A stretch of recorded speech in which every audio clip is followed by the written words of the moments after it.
What's up, guys? This is the official Q&A live stream after the set. Thank you so much for coming through. Wow, this chat is like just going crazy. We're at like 6,000 viewers right now. That's nuts. So yeah, I just want to say that was a ton of fun. So glad you guys tuned in. I really appreciate the support. Um, so yeah, this is the Q&A live stream. I mean, it's pretty much just like ask questions. I'm gonna try to answer what I can. Right now, I'm feeling great. I'm pretty hyped. I mean, this is pretty much like the next best thing from live, like real live shows in person. Um, so I'd say that yeah, I feel pretty great. So all right, let's start getting through these questions. So yeah, the thing that I was mixing on is actually I'm using two controllers. I'm using a DDJ 200 and a Tractor Control X1. So let's see, next one. Oh, also it would probably help to tag me just so I can see the highlighted comments or the highlighted questions. How did you discover Monster Cat? Well, actually, that was probably back in like 2012. I think it was Aratic who I collabed with on Sweet. He first told me about Monster Cat before I even knew who they were, before I even had any releases. How many tracks on the album next week have never been played live? Well, I'd say probably half of them. Any collabs in the process? I have a couple collabs. I'm not going to say who. With VR, I'm not going to disclose that. How did you start writing music? So I pretty much started writing music, I think, around when I was 7. I didn't start like actually producing music on the computer until about, I would say 13. I was dabbling with some MIDI sequencing programs before then, but I'd say 13 is when I first started. Yeah, but writing music, just dabbling on piano. I've been playing piano since 4, so that's like, I don't know, I just started hearing songs in my head that I wanted to write down, so I started doing that. Do I have any music goals for 2020? I mean, 2020 is like more than halfway over, so I just want to leave like a good impression and make people happy, and also just like, yeah, just push more boundaries and keep pushing my own boundaries. I think that's the most important thing, the most fulfilling thing. Wow, okay. Give me a sec. I gotta scroll this chat more slowly.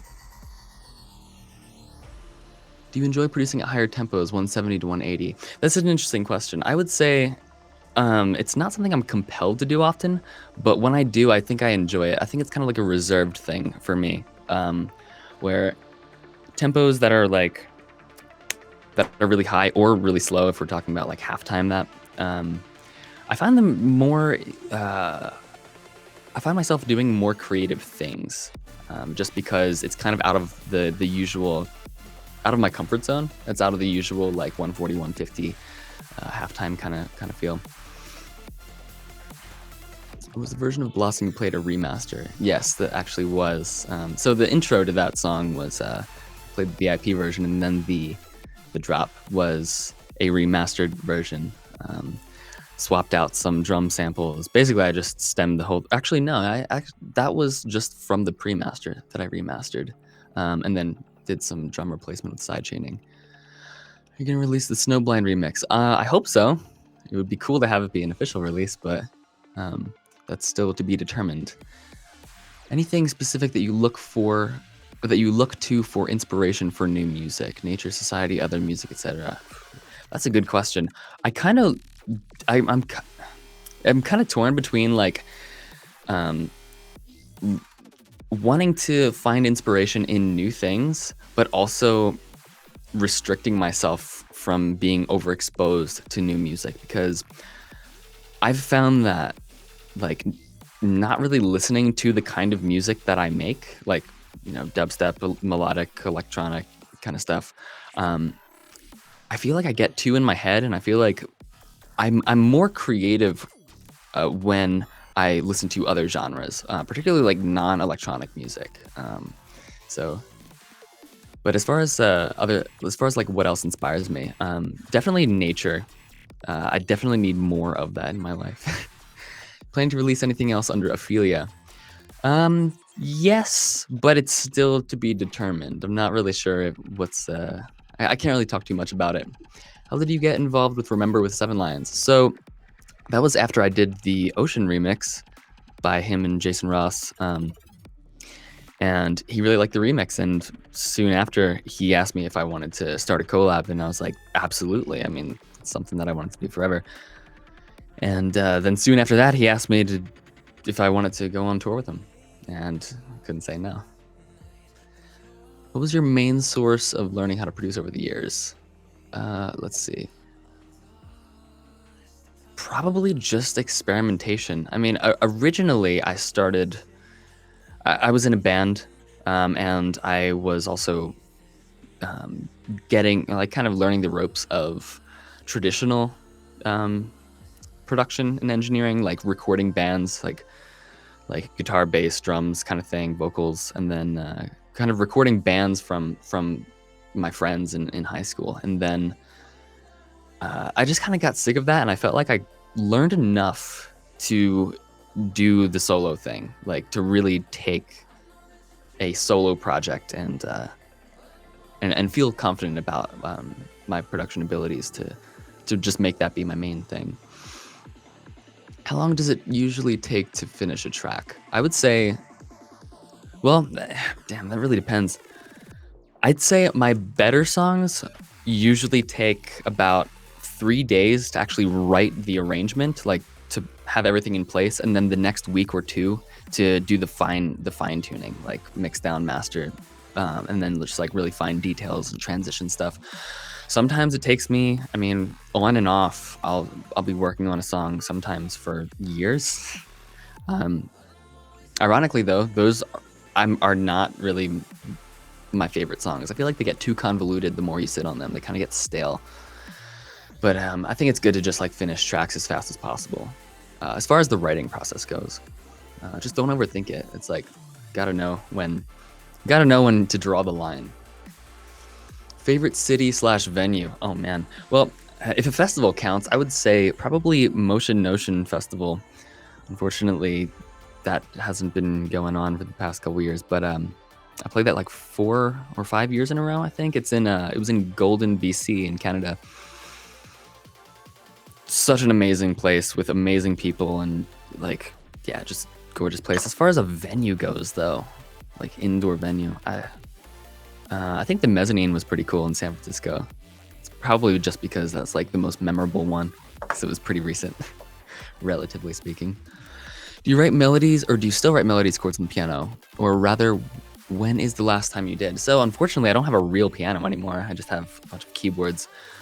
Trying to get that same feeling as when I used to have a piano. I found that a piano, writing or like just jamming on a piano, was one of the most inspirational things for me. I don't know, something about just it being a part of the room in a sense, and kind of just the sound resonating through the room. I felt more connected to it. But it's not really something that I do often anymore because it's just not as enjoyable to play on a keyboard. But I will say that things that I come up with on the keyboard, like chord progressions, particularly melodies and motifs, I think are better than when they're just like, when I'm just conceiving them in my mind and then sequencing them in. How old were you when you put your first song out to the public? Oh, so that was 2010. September 2010, I released my first full-length album, which was called Minimality, and you can still that's on Spotify. You can still find it there. I think I was 19, or may have been right before my birthday, so maybe 18. I'm not sure. So sad I couldn't get to see you at Afterlife Festival this year. Are you still coming to the rescheduled dates next year? I mean, as far as I know, that's the goal. I really can't say any more than that. Any psytrance? I do have a couple psytrance songs that I kind of just make and then I just forget about. So maybe I'll actually put something out that is like full on psytrance, but I don't know. I think it's more so just like a fun exercise. There really hasn't been any. I think if I am to put out a psytrance song, there would need to be something that I find like exceptionally unique about it. If I am to make, if the whole song is actually just psytrance versus just like a single psytrance section, for me to be comfortable and confident in actually putting it out, I think I would want to do something that's like innovative, and I just haven't really stumbled upon that yet.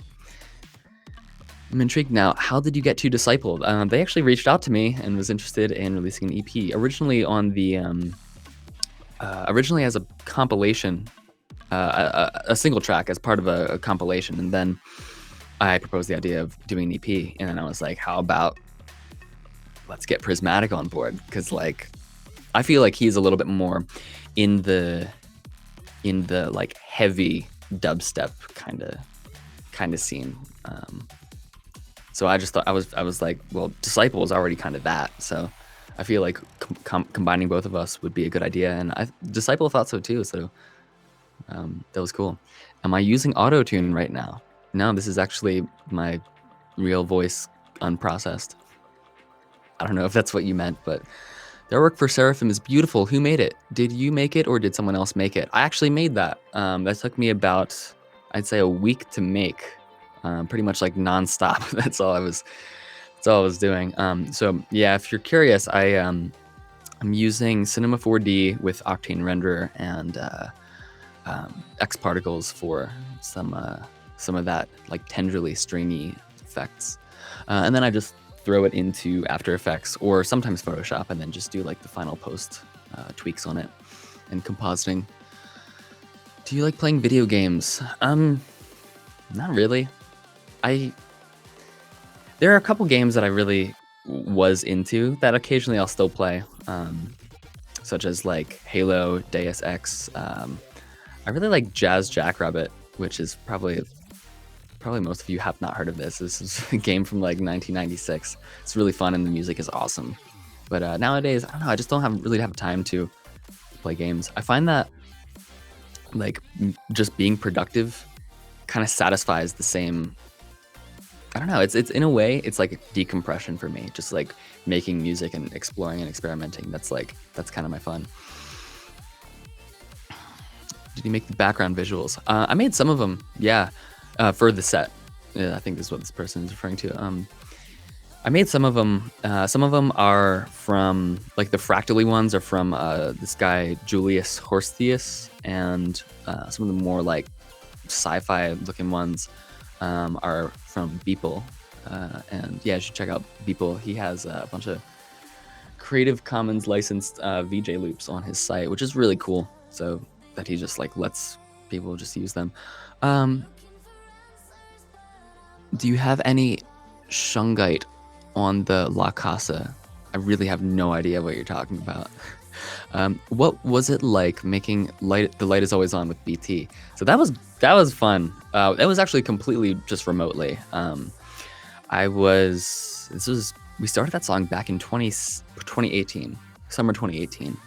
I was taking a break on the East Coast with my parents at my parents' house, and I don't recall who reached out first. I may have reached out to BT first, and but it was basically just all through email. He was really excited to say that he's got this song, he's got this vocal that he was sent, and he was writing like an intro and progression and some bits to a song, and he thought it would be a really cool idea to have me on board as far as like working and collaborating on the song. And I was just like, yeah, absolutely. I mean, BT, if you guys don't know BT, definitely check him out. He's like, I'm about to go on a rant here. So BT's been killing it since like the 90s. He's been making all sorts of music from like trance, breakbeat, IDM, glitchy, ambient, orchestral, like synth pop, rock. I mean, the dude just makes everything. So I met him back in 2012, like in person, and got to chill with him at a studio. And he's like the dude is probably one of the most joyous, energetic, kindest people that I've ever met.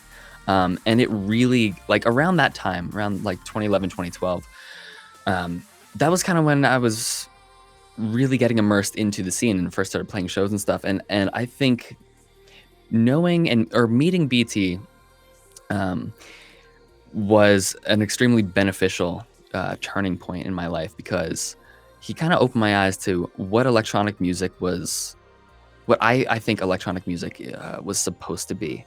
It's less about this status symbol.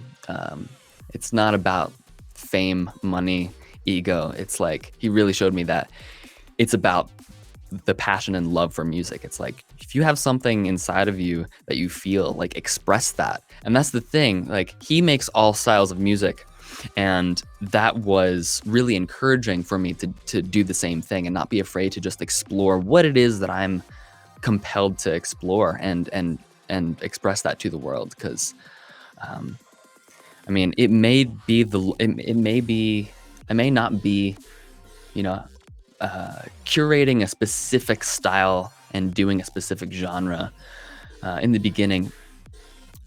Not doing that may mean not getting famous really fast, but rather taking the long road. And I think there's a lot more fulfillment and longevity in that. So, yeah, thank you, BT, for inspiring me. I would consider him kind of like a mentor to me.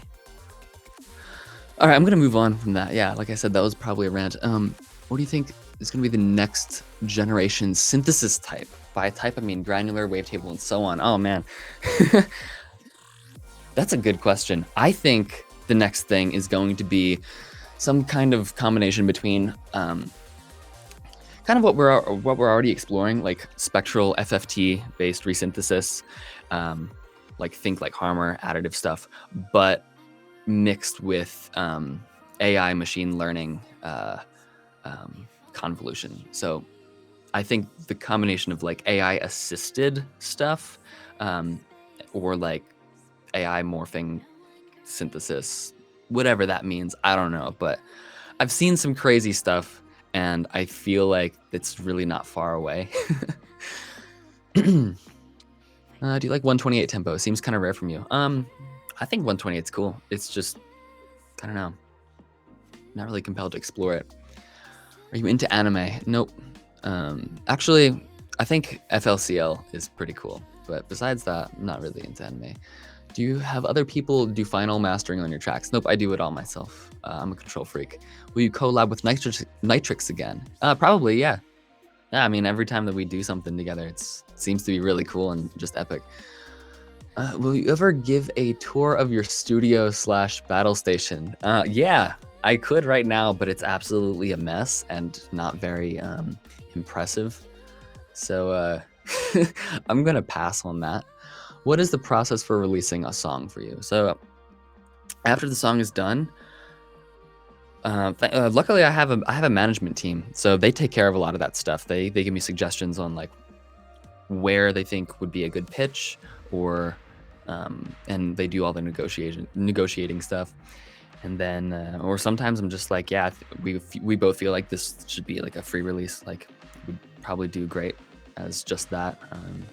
If there isn't a specific label that's like really interested, that is offering a good deal. All right, will you ever make anything like Blossom again? Or are you working on anything that reminds you of that? It's interesting. I don't really go into writing music with an intention to create a like to recreate like a certain style or revisit a certain thing. It's more so like, what is the headspace that I'm in right now, and what kind of feelings, what kind of sounds evoke the same feelings that I am experiencing, the same things that I am like conceptualizing or fantasizing in my head. I think a big part of it has to just do with like where I am in life and the environment that is influencing me. I don't know. Maybe there will be something that sounds like Blossom in the near future, but I think it's also really subjective. I have a hard time. I think it's harder for me as the creator to really see myself objectively and see my art objectively. Sometimes I don't even know. Sometimes I get a response on a song that is completely different from how I feel about it. And I mean, if it's positive, then that's cool. I'm not complaining. But it's hard to hear songs as if you're an outsider listening to it for the first time, because literally I'm just like listening to the same parts of the songs hundreds and hundreds of times, so it doesn't have the same effect. Um, how do you go about arranging your mixes / live sets, working out which songs are tempo and key compatible, etc., and how long does that process usually take? So I'm very, I think in terms of harmonic mixing more than I do BPM. And I think the reason why is because I'm not really that, I don't know. I'm not really that concerned about like the steadiness, the pacing, rhythmically speaking, of a set. I'm more concerned with, and this is also what I value in live sets, is do things work together musically and more emotionally? I find that rhythmically, if that's kind of more of like a instinctive primal sense, and I think harmony and melody is more of an emotional thing, and that's something that I think I value a little bit more in music. I think it's important that that everything gets the treatment, like, you know, the rhythmic, instinctive aspect of music, and then the melodic, harmonic, emotional aspect of music, and then like the cerebral, technical aspect of music. I strive to try to find a really nice balance of all of those aspects um, in each one of my productions. I think it's the most balanced, you know, mind, body, soul experience. I think it's the most fulfilling too. But as far as live sets goes, I'm more concerned about key mixing. So I'll pretty much arrange songs in fourths or fifths, which is basically just, you know, I guess the Camelot wheel, or the circle of fifths, as it's theoretically called. Yeah, if you jump from fourths, if you jump song keys from as fourths or fifths, I kind of like the sound of jumping fourths more. I think that sounds a little bit more harmonic than jumping fifths, oddly enough. But then sometimes like there's songs that just don't blend together, or like songs that are just not, I don't know, that just like I can't find a song that is a fourth or a fifth from the key to the previous song that I played. And so in that case, I'll just do some kind of weird transition, or I'll pitch fade it. Or sometimes what I'll do is if it's not something that I can actually do on CDJs, I'll pre-mix the two songs together.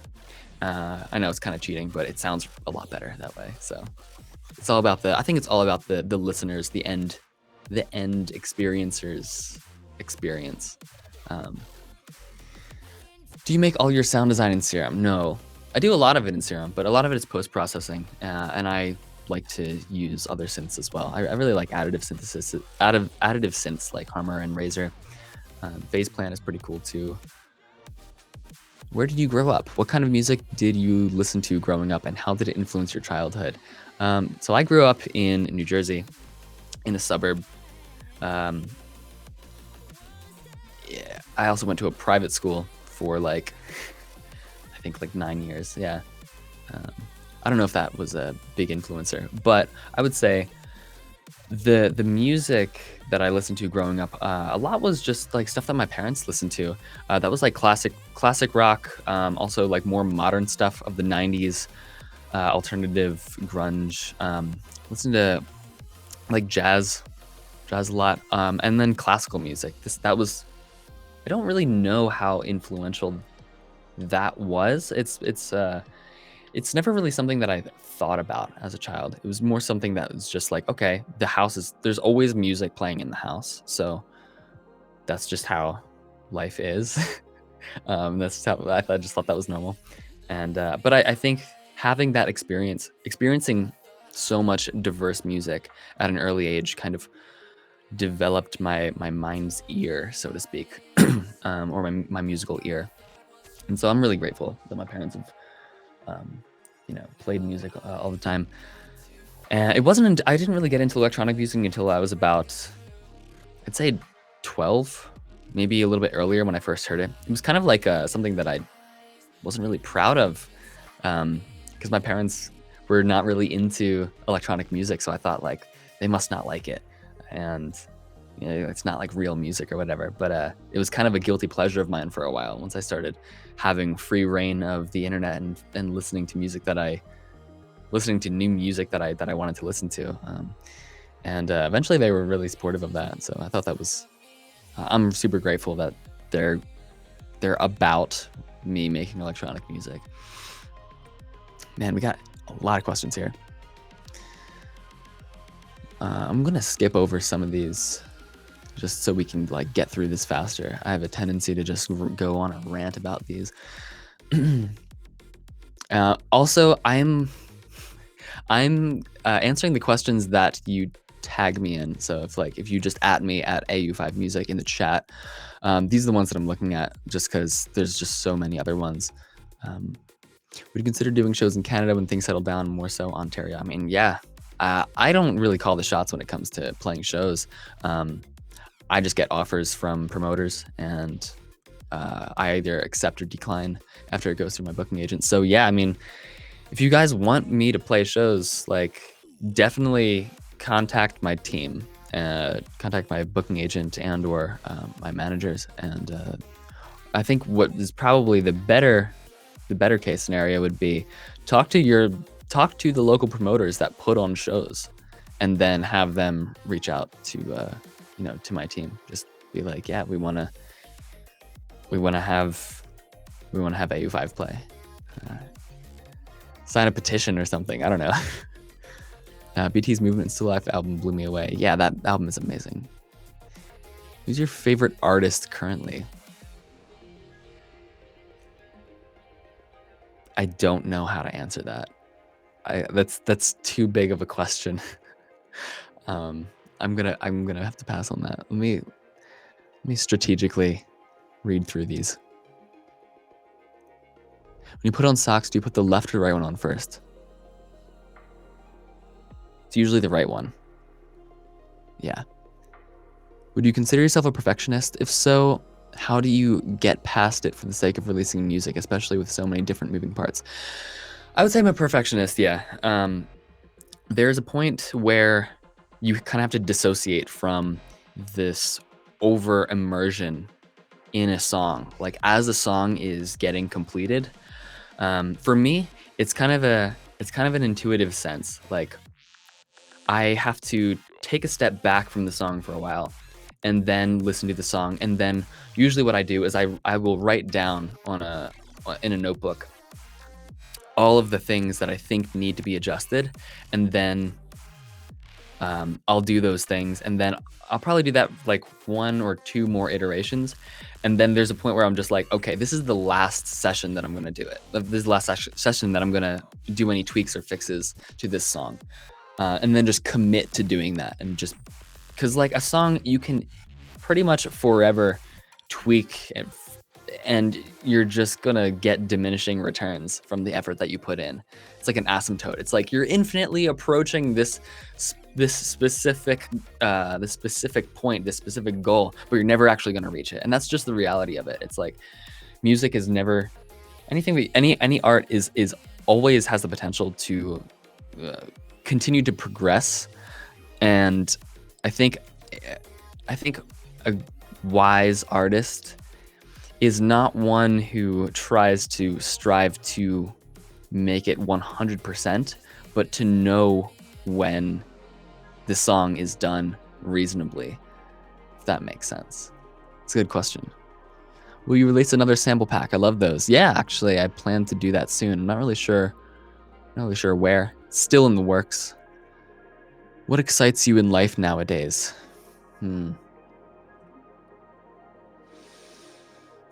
I think knowing that there's still so much to explore pretty much anywhere you look. And I know that sounds kind of ridiculous, especially during a pandemic. It's like, well, we can't really play shows or travel and go to different countries and whatnot. I mean, you could, but I mean, what I'm saying is like, what excites me is the prospect that there is always something that you can immerse yourself in and explore virtually infinitely, and that alone is really exciting and inspiring. I think sometimes what we got to do though, in order to really appreciate that, is to um, is to kind of dissociate, or not dissociate, but kind of disconnect from all of the stimulus, so we can really appreciate uh, all of the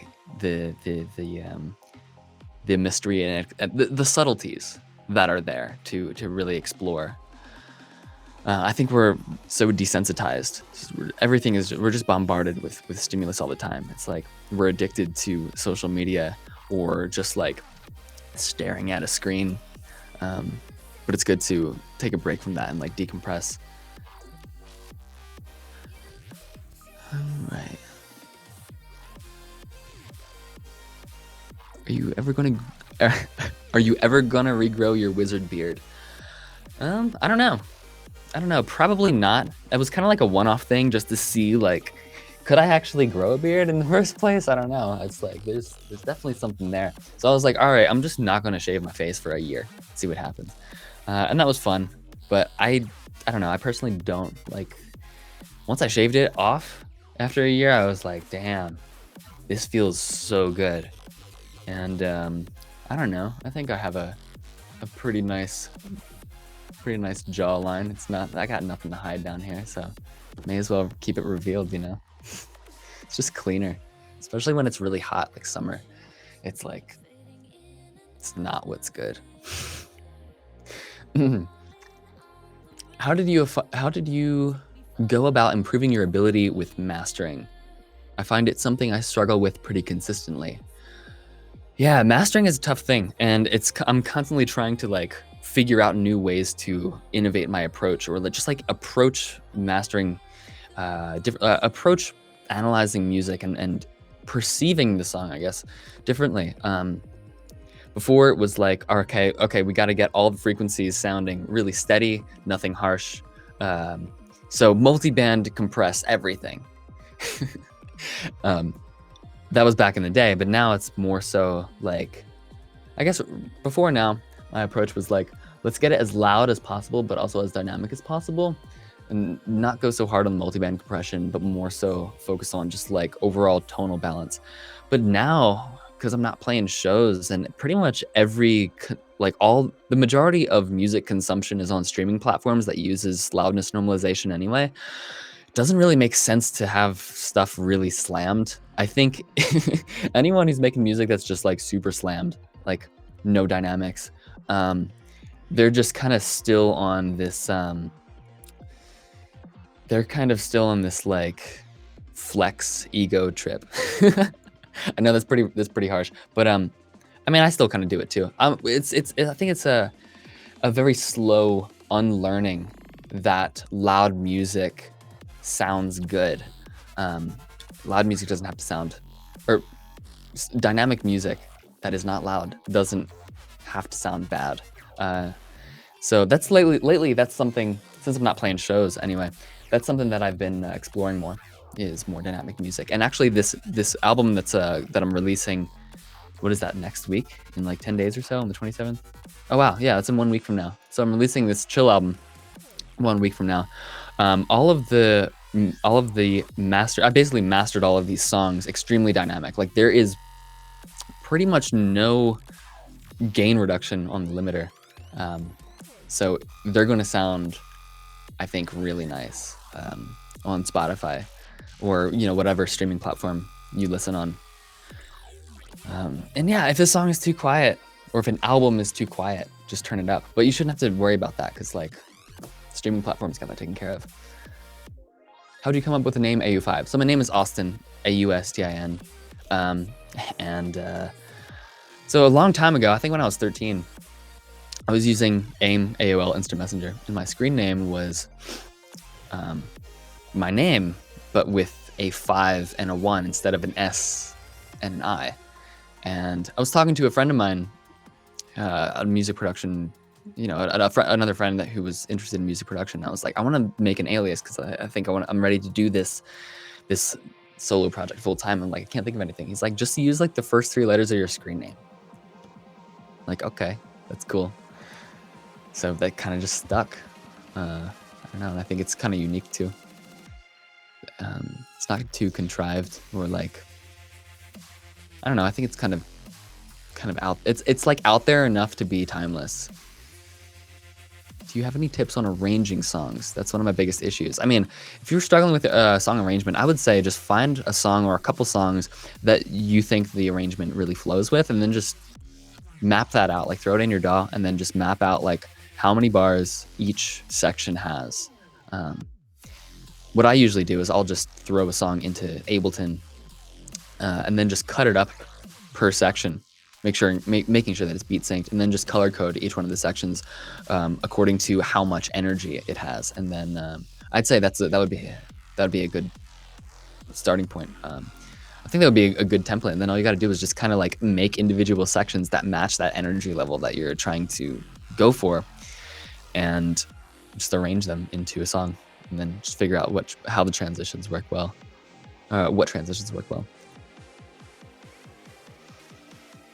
What were your biggest musical influences going into your creative process? Into my creative process. I'm not really sure what that question means.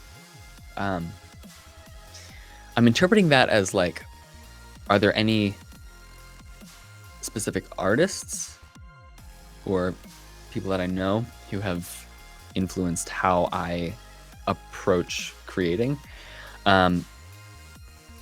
So I mean, if that's what you're asking, I would say BT, Fractal, Mr. Bill are probably 3 main influencers when it has come to really me making leaps in exploring and taking what I have in me and manifesting it into like an actual thing. And yeah, just working with them. They each have kind of a different approach to creativity. And I really respect that. I think I'm kind of like a methodical producer, whereas they, particularly Mr. Bill, I'd say, is more of a reactive producer. And what I mean by that is it's kind of the difference between someone who thinks and plans out everything beforehand versus someone who just starts throwing paint onto the canvas and letting that natural chaos inspire them. So I think for me, it's my inclination is more to just like kind of like pre-write a song or a section in my head and then try to brute force that into the DAW. And over time when I've worked with these guys, I've discovered that that's not necessarily the most balanced or healthy approach. Sometimes just doing like jam sessions, just like randomly making sounds, tweaking knobs and synths, just recording the whole thing, and just having no goal other than to like find something that is inspiring, and then just taking the inspiring bits and then starting to arrange those. And then I think that's a much more free and liberating, and you stumble upon a lot more. I stumble upon a lot more happy accidents that way. So I think, yeah, a balance of those 2 approaches I think is ideal. What's your favorite vegetable? Probably.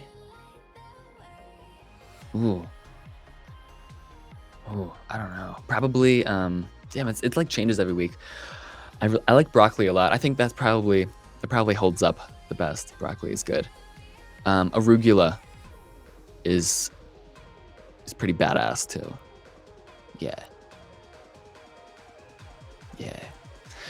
What advice would you give someone who wants to turn music from a hobby to a career? I feel like I'm not really the best person to ask that question, and I think the reason why is because for me, it's kind of honestly, it has felt like everything that I've done, like all of the successes career-wise that I've done, I've kind of been just random chance. I feel like I've kind of just like fallen into these opportunities. Um, and I have a hard time perceiving my own influence besides just making a bunch of different music as best as I can, putting it on SoundCloud and just waiting for a bite like I'm just fishing in the ocean. Um, I can't really give you a specific like guide to like what the next step is to turning a hobby into a career. I would say networking, getting a lot of feedback from people that you respect and trust. I think it's important to have a tight knit support system um, when doing that, and just being a kind person. It's like I think it's important to make relationships that where you genuinely respect and where there is mutual respect between you and whoever the person is that you're networking with. Like I don't appreciate the people who I don't appreciate the people who are overly like kind or suck uppy, if I may say that, to someone, just because they have a personal what's personal interest. No, like like a personal motive to get to know this person because this person can take them somewhere. They have connections. They're appreciating the person not as a person but as a utility, and I don't like that. And also, you can kind of tell who's real and who's fake by like someone who is really respectful to you or to some other person, but then easily or then doesn't hesitate to like say bad stuff. Basically, it doesn't hesitate to talk shit about other people. It's like if you have someone that is really praising you, but they don't hesitate to talk shit about other people, they're not a good person. Their true colors show when their person's true colors show, I believe, when they are interacting or talking about someone who can't serve them on a personal level. I think kindness is the most important. Kindness and respect is the most important thing. That was quite a rant. All right, moving on.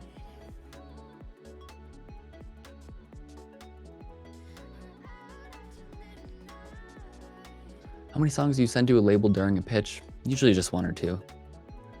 Would you ever release on Monstercat Instinct again? So I want to clarify something. So I'm totally down to release songs on Monstercat. I mean, obviously, I love Monstercat's awesome. They have been responsible for so much change, positive change, and improvement of my life. As far as the whole Monstercat Uncaged versus Instinct thing, that's not something that I choose, nor is it something that I concern myself with at all. It's if Monstercat is interested in a song, I'm just like, yes, please take it, and they kind of categorize it into whatever they feel is the most appropriate sub label or category. I'm not really sure what technical term for those things are, but I'm not concerned. It's like whatever fits, whatever makes the most sense. It's all Monstercat anyway. At the end of the day, how do you come up with names for your songs, especially for instrumentals? Usually the song name comes first, and it's not always about what that word means, literally, but more so what the word, the emotion that word has to me at that point in what I'm creating. So usually I'll have an idea. For instance, like I'll have an idea, I'll start writing that idea down, and then I'll save the project and I'm like, what does this song make me think of? Like what words make me feel a similar way to what I'm creating right now? And is this something that I want to continue on with throughout the song, like this feeling. And so I'll pretty much name it something, I don't know, something that's not too cheesy, something that's kind of ambiguous, I'd say, but something that has kind of that has weight to it, because I think the song name for me, the song title, is kind of like my reference point for continuing and completing the song. It's like, am I still able to like remain in this headspace of whatever this word means on an emotional level to me, not necessarily a literal level. I don't know. It's a very abstract process.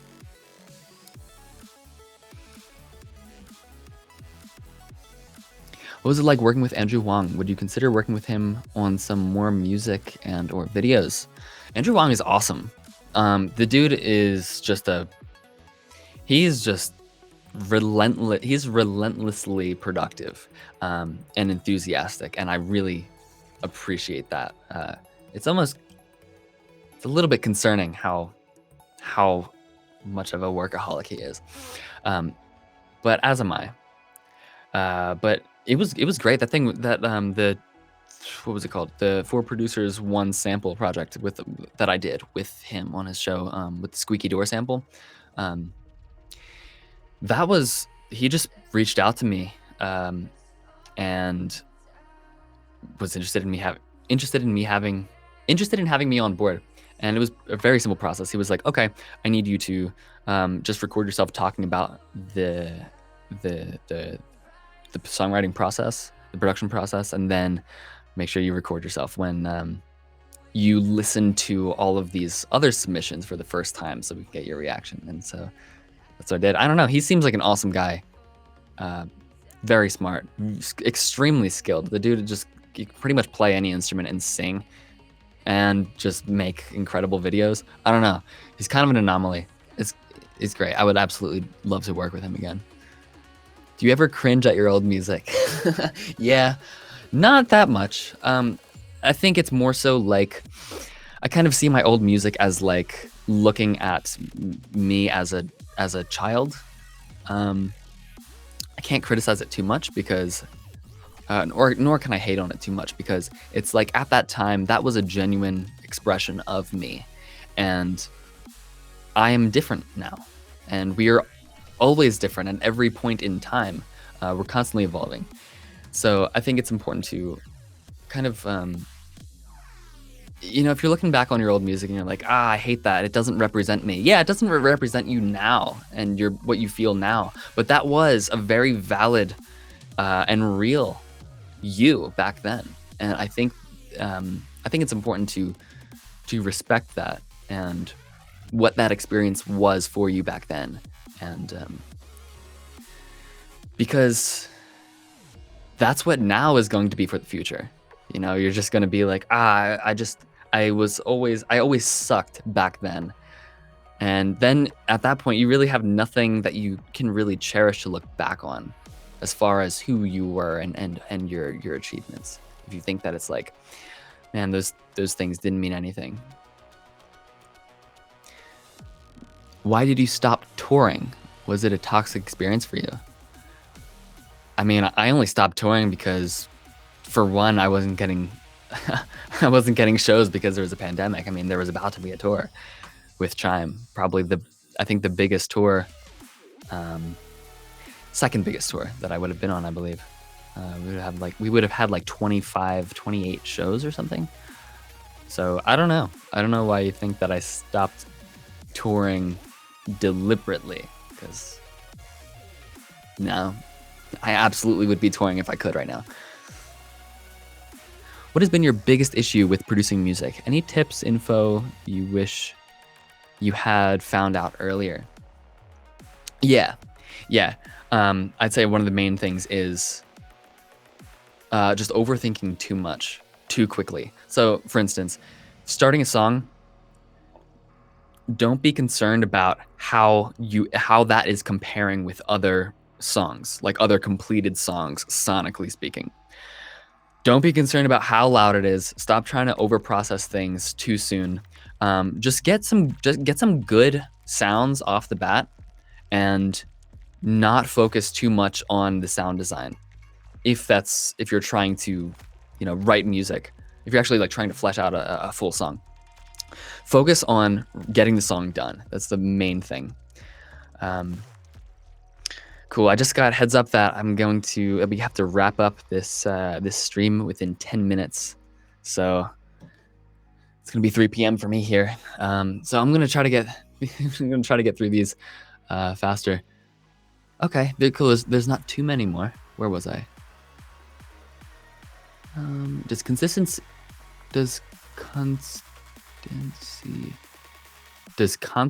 I think you mean consistency excite you, or does change? Oh, does consistency or change excite me? Oh, well, I think it's the interplay between both of those that excites me. Because like, if you imagine just having a song that just never changes, or sorry, a song that never changes. It's just the same thing over and over. It's not exciting. Or a song that is just constantly one thing after another, like overly progressive. That's exhausting. So you got to find a balance between the two. It's all about tension and release, expectation and surprise. I think what excites me is the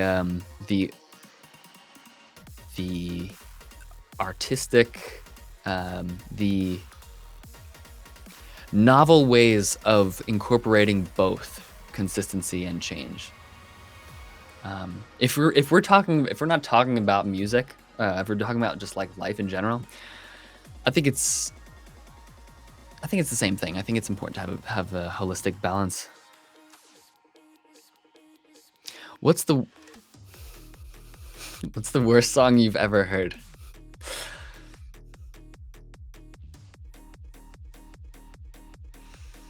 I probably just don't remember the worst songs that I've ever heard, because they are so bad. My brain is like, please do not take up any more real estate remembering something like this. So yeah, I can't say. But Polyrhythm. Do you stan anything? What does stan mean? I had never actually heard of that. Is that an acronym for something? I'm gonna move on from that. How do you usually start a track of yours? So usually it starts out with either a melody or a progression that I have in my head. And I'd say chord progressions are the most... If I don't have a melody in my head at first, then it's definitely a chord progression. Usually it's a chord progression.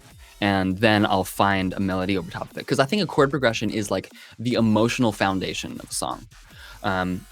It's the change of chords feels like a journey through different emotions. And I think that is a very fundamental part of music. I think then it's easier to kind of create a melody once you have a chord progression. I kind of see the melody as like a kind of like a sentence, like the main message that you're trying to convey. And the chord progression, or the chords, is kind of like the emotional coloring of, or like the subtext, in a sense, of that sentence, or of that melody. Okay, I've got 6 minutes. What software do you use to create your release artworks and show visuals? So I discussed that earlier. I use Cinema 4D, Octane Renderer, and After Effects.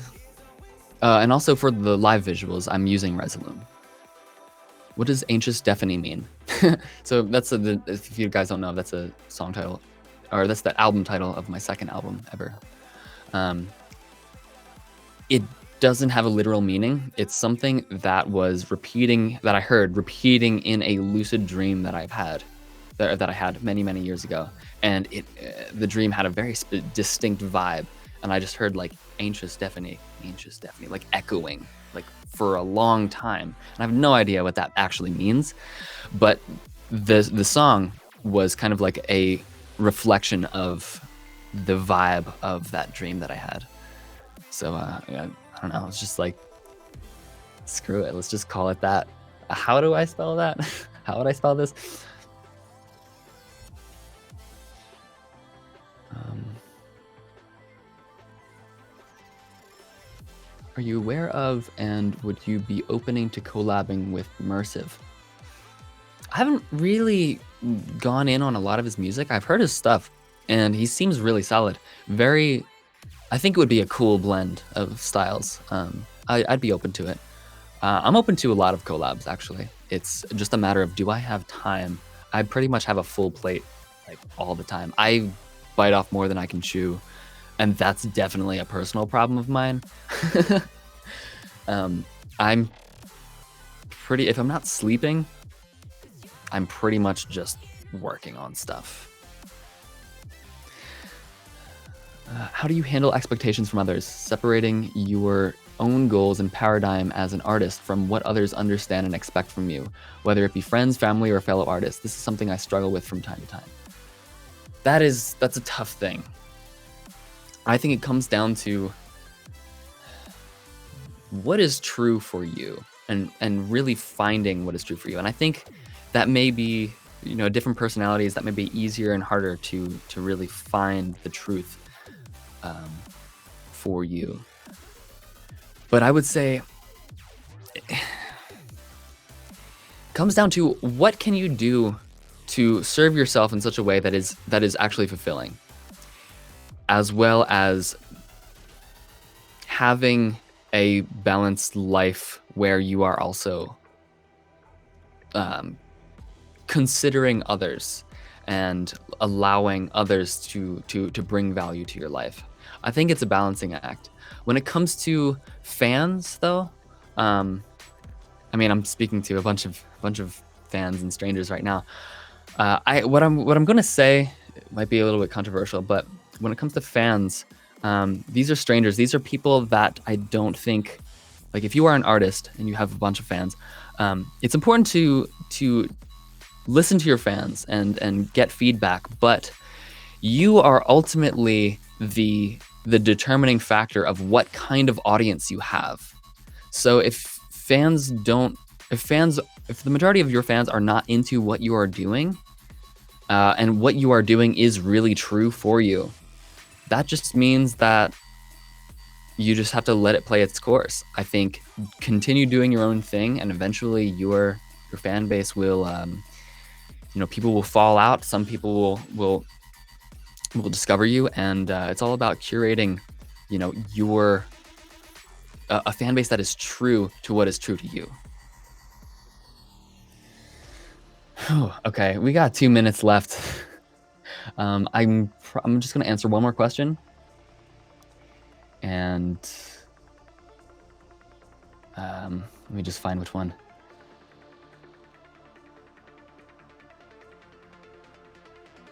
Here we go. How to lucid dream. I'm not gonna do a thing on that. Sorry, I'm trying to find the good one. How do you decide between the same drop again or a different drop as the second drop? That, I would say, is just something that I just gotta feel out. If the song calls for a repeat of the first drop, I think it's usually a matter of when the first drop is kind of like leaving you wanting more. Like, it's kind of cut short and there's a lot of juicy stuff in there, and that's enough to kind of just, do a copy paste and then maybe tweak some stuff. Sometimes the song doesn't feel finished after the first drop feels complete, if that makes sense, and therefore there needs to be a second drop that is very different from the first, which is kind of continuing the story and concluding it. It's just a felt thing. Okay, so yeah, it's we're on the hour, so I gotta cut this off. I want to say thank you guys so much. I think this is probably the biggest stream that I've done. Like, this many people. We had like 8,000 people. So I'm super grateful that all of you came to join and experience my live set. I hope it was really enjoyable. Hopefully I can do this more again in the future if I have time. And I'm also just really stoked that you guys have come to stick around for this long in the in the Q&A. I hope I answered a lot of your questions and inspired you guys. That's really ultimately the main thing that I want to do. My main goal. I just want to inspire people. You can do the thing that you want to do. So I believe in you. All right, guys. I'm gonna call it. You guys have an awesome day or night and rest of the week and life. And yeah, we'll see you soon. Thank you, guys.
We are made to be more than just friends. Are we made to be more than just friends?